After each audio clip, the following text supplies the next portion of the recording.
మొదలవుతుంది కొత్త కథ మంచి కుటుంబం ఈ నెల 27 నుండి సోమవారం నుండి శనివారం వరకు రాత్రి 8 గంటలకు మన సంజమినిలో. కళ్యాణిని చంపి నేరస్తురాలుగా మిగిలిపోతావా? శాశ్వతంగా జైల్లోనే ఉంటావా? ఏం చేయమంటావురా? అది చేసిన పనికి నా రక్తం మరిగిపోతుంది. ఏదో ఒకటి చేస్తే తప్ప నా మనసు శాంతించదు. ఏదో ఒకటి చెయ్యాలి, దానంతా చూడాలి. అమ్మా, అవసరం లేదమ్మా, నేనే ఏదో ఒకటి చేస్తాను. నిన్ను స్టేషన్ నుంచి విడిపించుకొని తీసుకెళ్తాను. ఎలా విడిపిస్తావురా? అమ్మని విడిపించడానికి ఒకే ఒక దారి ఉంది నాన్న. ఏంటది?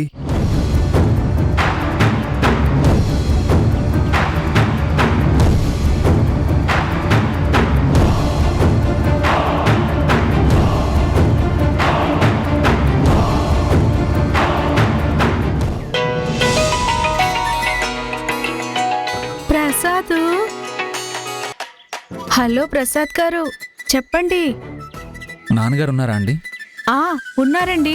డాడీ బయట ఎవరితోనో మాట్లాడుతున్నారు. ఒకసారి ఫోన్ ఇస్తారా? సరే, లైన్లో ఉండండి, ఇప్పుడే వెళ్ళిస్తాను.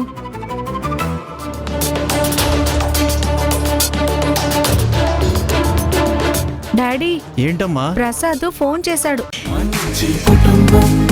మొదలవుతుంది కొత్త కథ మంచి కుటుంబం ఈ నెల 27 నుండి సోమవారం నుండి శనివారం వరకు రాత్రి 8 గంటలకు మన సంజమినిలో. మీతో మాట్లాడతాడంట.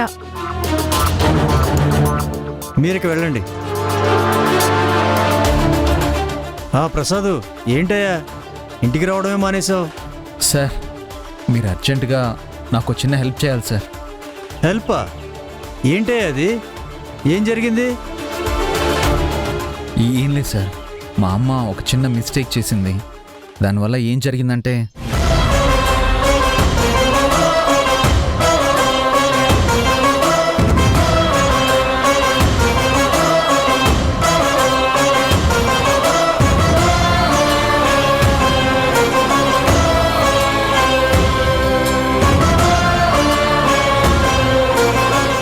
అంటే ప్రజెంట్ మీ మదరు పోలీస్ స్టేషన్లో ఉన్నారన్నమాట.